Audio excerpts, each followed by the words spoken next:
One of the things that I have heard almost my entire life as it relates to my mother is that she is the embodiment of grace. Everyone says if they've had an opportunity to meet her or just watch her for any amount of time, that she just embodies what it means to have grace because she's so classy and she's so petite and she whispers everything. And Grace feels like a whisper, and that's why I think that's why she does it. I think that Grace is just a whisper down in her spirit. I recognize that when most of the people say that she is the embodiment of grace, that they're not necessarily talking about grace as we know it in the Bible. There is a definition of grace that is more, I'll say, westernized, something that doesn't have much to do with faith at all. And this definition of grace relies on us to really lean into a person's elegance, their beauty. They say that when a person has grace, they're not always talking about her embodying the attributes of being in relationship with Jesus, but rather someone who just has elegance and grace. And certainly my mother fits that bill. As I was defining what grace is, I couldn't help but start at that surface level definition of grace. However, when we dig deeper into grace, we recognize that there are so many other definitions, many of them that we have become familiar with, especially if you've been in church or around church for any number of time. And that is the unmerited favor of God.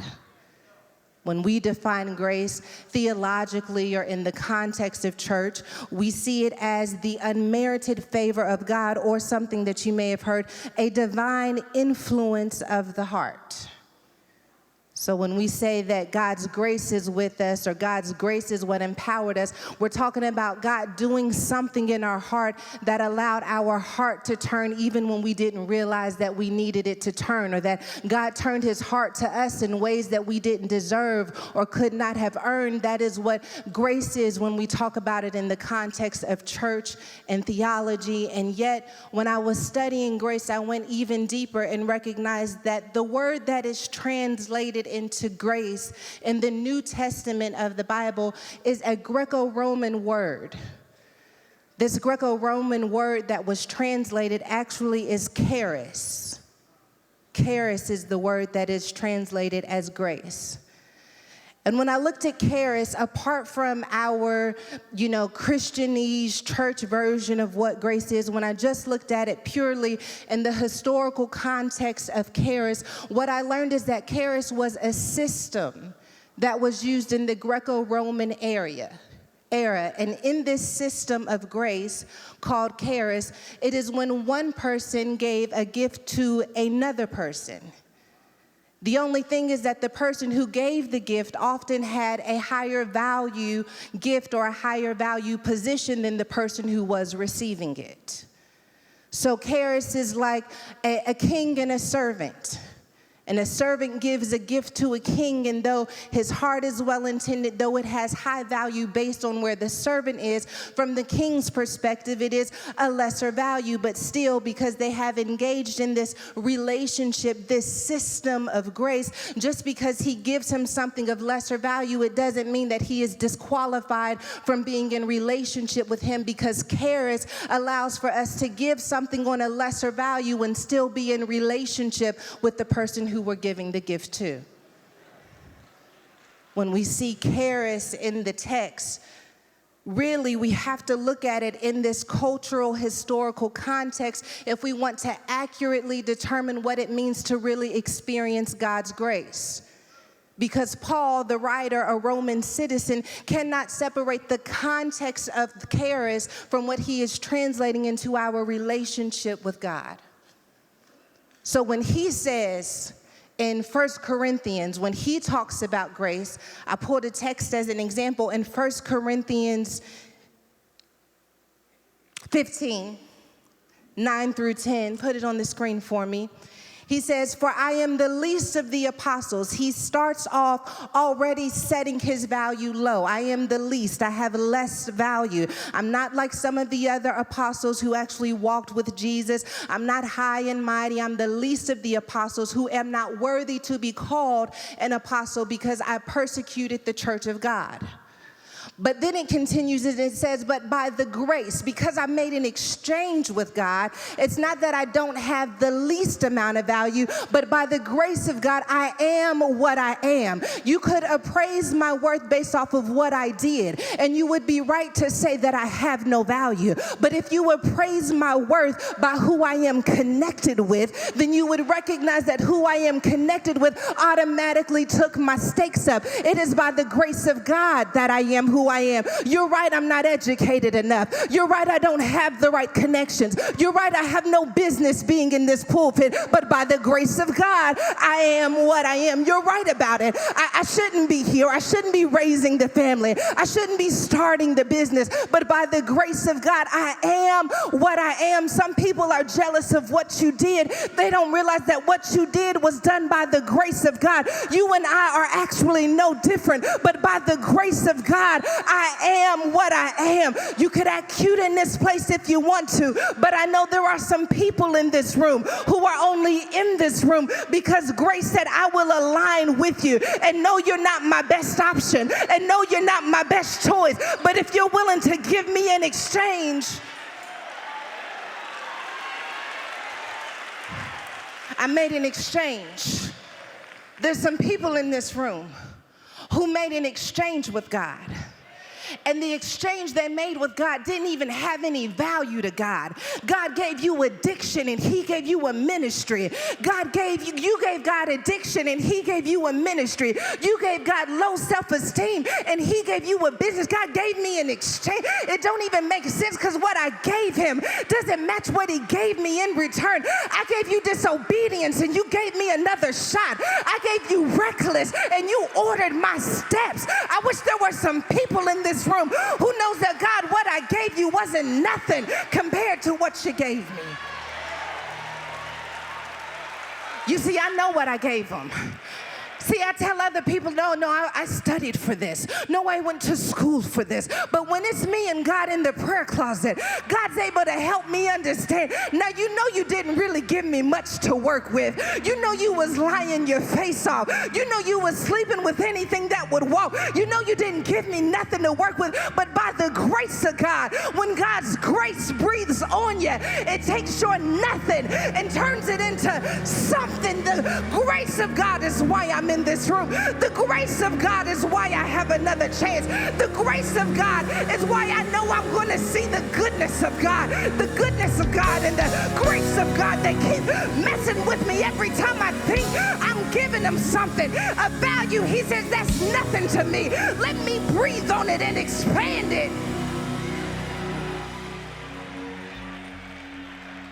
I didn't give him nothing to work with.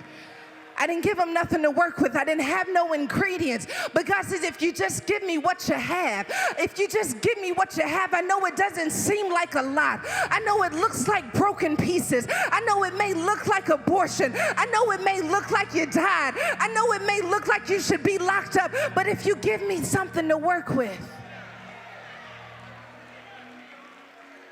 we could enter into an alliance where my grace and what you offer aligns in such a way that it is undeniable that grace went ahead of you. Yeah. Grace is an exchange. Grace is not just about consumption. Grace is not insurance for you to do whatever you like. I know, I'm sorry. I wanted to preach something real cute, but God told me I got to really break down what grace is, because some of us do treat grace like it is insurance, and grace is going to go ahead and I'm going to make the mistake, but I believe grace is going to cover me. When you really get a revelation of grace, you understand that if God ever gave me what I truly deserved, If God ever lifted his grace off of my life, then imposter syndrome would be right, because I have no business being where I am, but God's grace.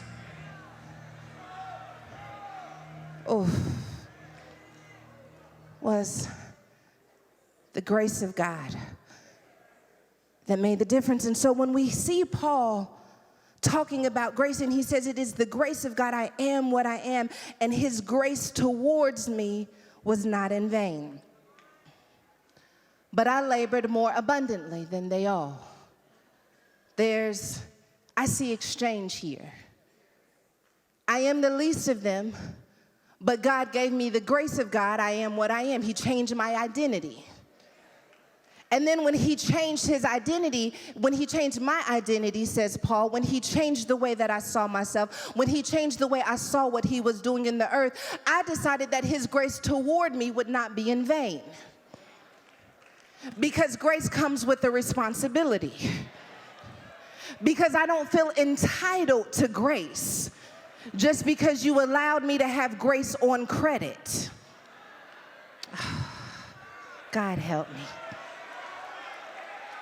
Some people in this room got grace on credit.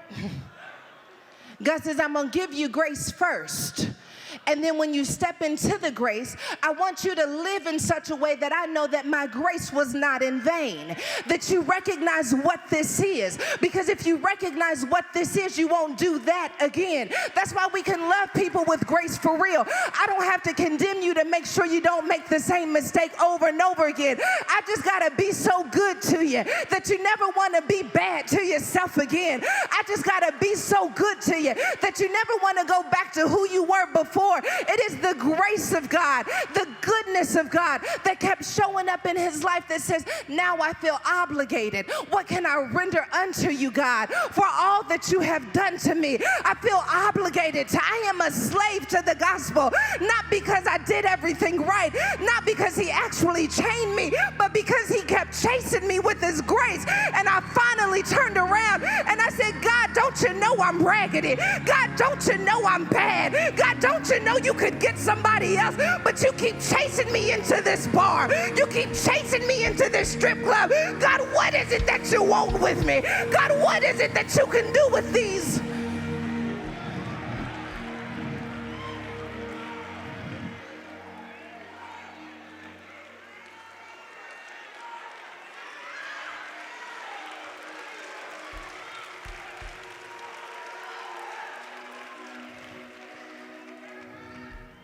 Hallelujah. 2 Corinthians chapter 10, verse 9. That's my scripture right there. Paul is expressing right before this how he's got this thorn in his flesh. Oh, God, I feel like you want to do something in this place. God, I could almost be used, but I got this thorn in my flesh.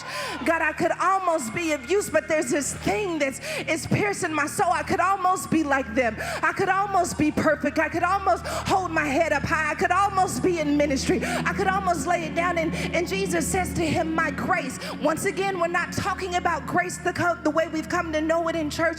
We're talking about an exchange.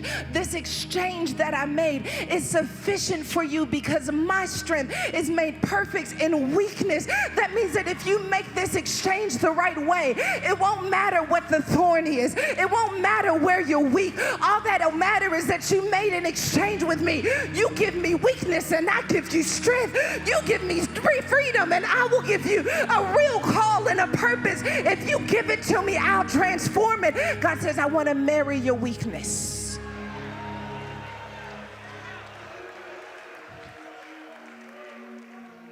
Put it back on the screen for me. I want you to give me your weakness. I want you to give it to me. Don't give it to them. See, the reason that most of us end up with our hearts broken It's because we were giving our weakness to other weak people. And we were hoping that if I give you my weakness, I'll finally feel strong.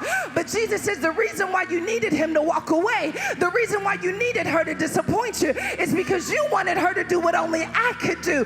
You wanted the job to be what only I could be. You wanted the check to do what only I can do. And that's why you're rich and still upset. And that's why you drugged out and still ain't got no peace. There is no drug greater than my grace. There ain't a drink on earth that can make you strong in the area you've been weak. It can help you forget. It can help you walk away. But if you want to be strong for real, you got to take that weakness and say, God, here I am, Lord.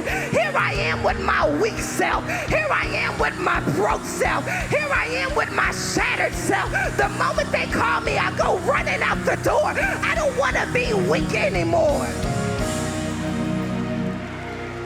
I don't want to be weak like this anymore. This weakness is messing up my destiny.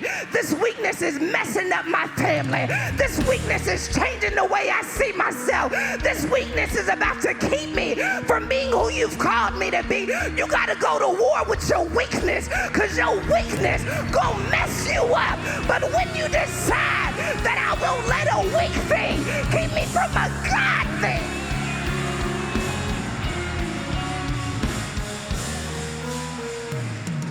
the weakness, it's in the way. It's in the way. That weakness is in the way. And you don't just get it out of the way by ignoring it. And you don't get it out of the way by pretending you're going to be confident in the place where you are weak. You can't affirm yourself out of this weakness. You can't post yourself out of this weakness. The only thing you can do with a weakness is yoke it up to something stronger than the area where you're weak. His name is Jesus. Oh God, I didn't got his name.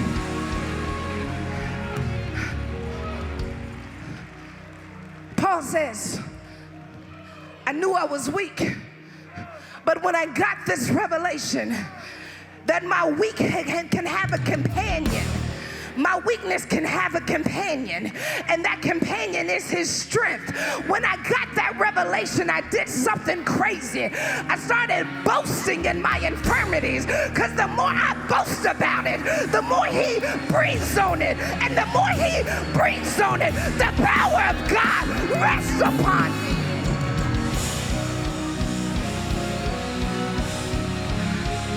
I don't know about you, but I'm trying to live a life that confuses the enemy. How in the hell did all of the hell I put her through not keep her from being? How did the hell did all of the hell? The enemy sent hell to keep you from being who God has called you to be. I know it's confusing, but the hell didn't work. I know it's confusing, but the hell actually worked for me, not against me. His strength was made perfect in the place where I experienced hell. You standing in evidence. Oh God, that's not my message. And I'm trying to calm down. But I just gotta let you know that you standing in the room where hell tried to attack me. You standing in the room where hell said, I'ma get her pregnant so she never opens her mouth. At 13 years old, I'ma put her in a room and tell her you'll never have access to the gift of God you see in everybody else. And heaven said, one day she gonna give me all that hell she went through. Okay, hold on. I'm sorry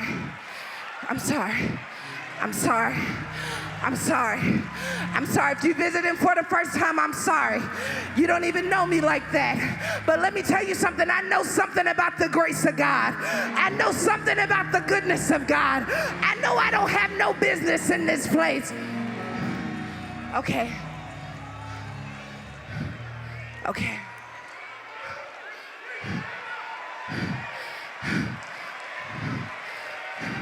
I'm gonna boast in my infirmities. that the power of Christ may rest upon me. I'm not going to whisper about these infirmities. I'm not going to ignore these infirmities.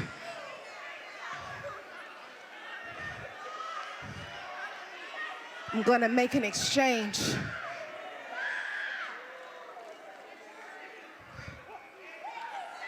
I give God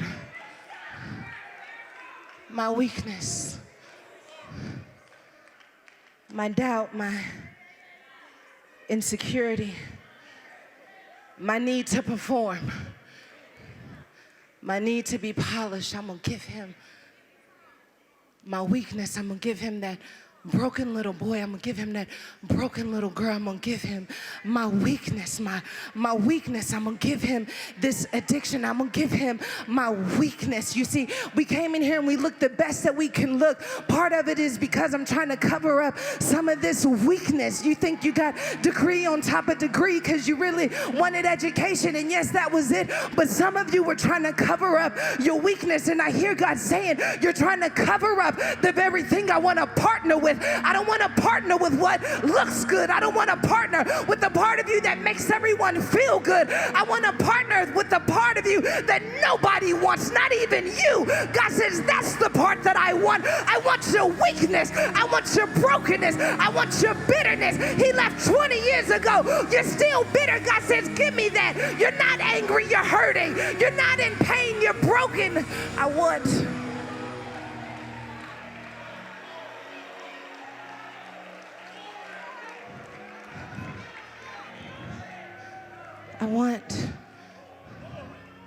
your weakness.